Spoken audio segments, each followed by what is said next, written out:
All right. Mike Bond of USA Today Sports and MMA Junkie here in Belfast, standing next to UFC Fight Night 99 headliner Gegard Mousasi, who rematches Uriah Hall in the main event. Gegard, feels like we just did this, and I think that's probably because we did. As of Saturday, it'll just be a 42-day turnaround from UFC 204. Following that fight, I know you kind of laid out plans of some guys you'd like to fight, what could be next. Just talk us through the steps of how this fight came together, how soon it was after your victory over Vitor Belfort, and just how you're here right now so soon after. Well, I think the Belfast main card fell off, and I mentioned Uriah Hall. I wanted to have a rematch. I said Anderson Silva, so I said it in the media, and they needed a main event, so they contacted me if I wanted to fight. I said yes, and then they called Uriah, and now we have the fight. So I'm happy. It's a quick turnaround. It's better for me. Don't need to get chubby. Don't need to get out of shape. I fight. If I fight next month, it's good. I will do it again.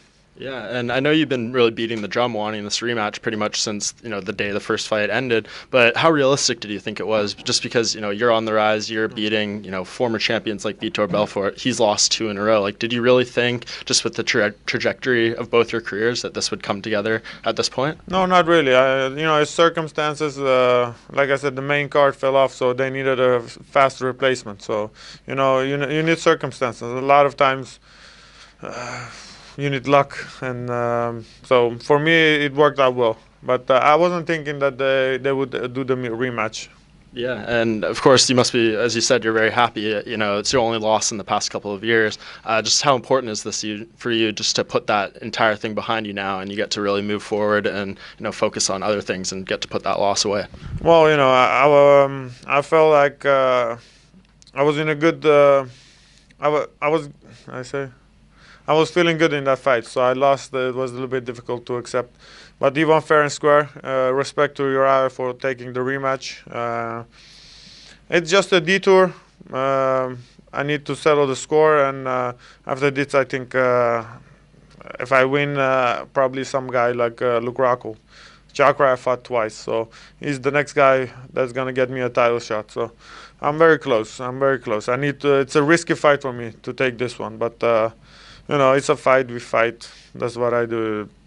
We'll see how it goes. Yeah, and I'm going to put you on the spot now. I mean, you said he won fair and square. They're promoting this fight in the commercial where you said, he got lucky, it was a fluke, all that stuff. Did you not mean that, or what do you mean here? Well, fluke, it's a fluke because, let's say if we fight 10 times, 9 times, I'm going to beat him. But he won fair and square. He landed the kick. He did that kick. Yeah. I can't take that away, He's not a cheater. He didn't do anything, so... you have to give the credit he deserves, but I feel like I'm the better fighter. It's just to prove that, and nothing else. Yeah, and is it more or less a similar approach to that fight? Because of course you were dominating pretty much the entire fight up to the point of being caught with that kick and of course the knee.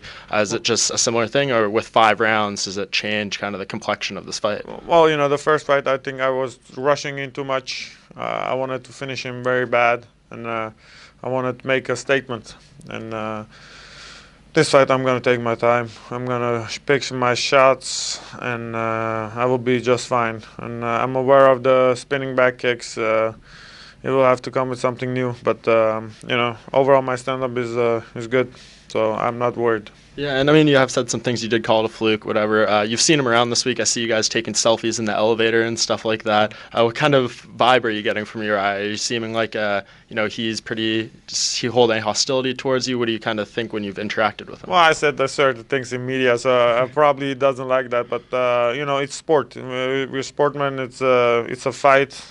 I got nothing personal against him. Hopefully he doesn't have something personal against me, so it's just a fight. Afterwards we shake hands and it's done.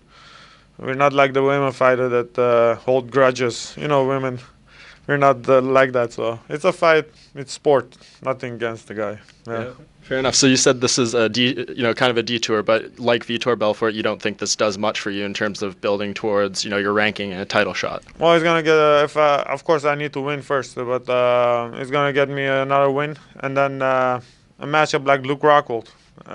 He's the next guy. Or Anderson. It's a big name. Always makes sense for me. So it's. I need one more fight after this to fight for the belt. So I need to win this one first, and then the next one is very important. Yeah, and we actually caught up with Michael Bisping last week, the champion of your division in New York, around the time of UFC 205, and your name came up, and he more or less said, very complimentary towards your skills as a fighter, but he said walking down the street, if you grab a casual fan side, not many people know who you are. How do you change that? How do you get, assuming someone like Bisping is the champion when you're, 5-6 wins in a row, how do you make sure that they're, willing to put you in that title shot because you're, a sellable name for a pay-per-view or whatever that, may be? Well, I need to be a contender, and then I will fight for the belt. Once I win it, then hopefully people know. But, it makes sense for him. Of course, he has to deal with Joe Romero now. You have Jacare waiting for him. And then after that, it's not really decided who's next. So, I'm coming. I have to win, and I just need to perform. And I need to perform to a Saturday night. And if it gets boring, it gets boring. But I don't see it because I feel like I'm the superior fighter. Yeah. What did you think of that Yoel Romero, Chris Weidman fight? And do you think he is a good challenger for Michael Bisping? Do you see him, capturing the title?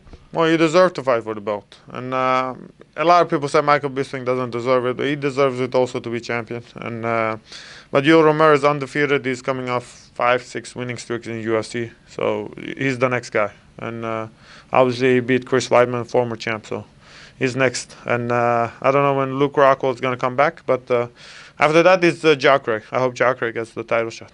Yeah. Do you want Bisping to be the guy when you get there? I know you at the press conference after 204, you said a couple things about him. Well, no, it doesn't matter for me. He's a nice guy. I met him. If he fights 1-5, he's gonna not be the favorite. So, but no, I got nothing against Bisping. If he has the title, everyone wanna fight for the belt. So, if somebody else has the belt, I wanna fight that guy. Do I think Michael Bisping is a good matchup style-wise? Yes. Yeah, and last thing, this rematch, do you feel like just a win here is enough? Is that all you're looking for? Or do you kind of want to, exact a certain type of revenge by, finishing this fight, making another big statement like you did against Vitor? Well, I'm going to have a different approach to this fight. I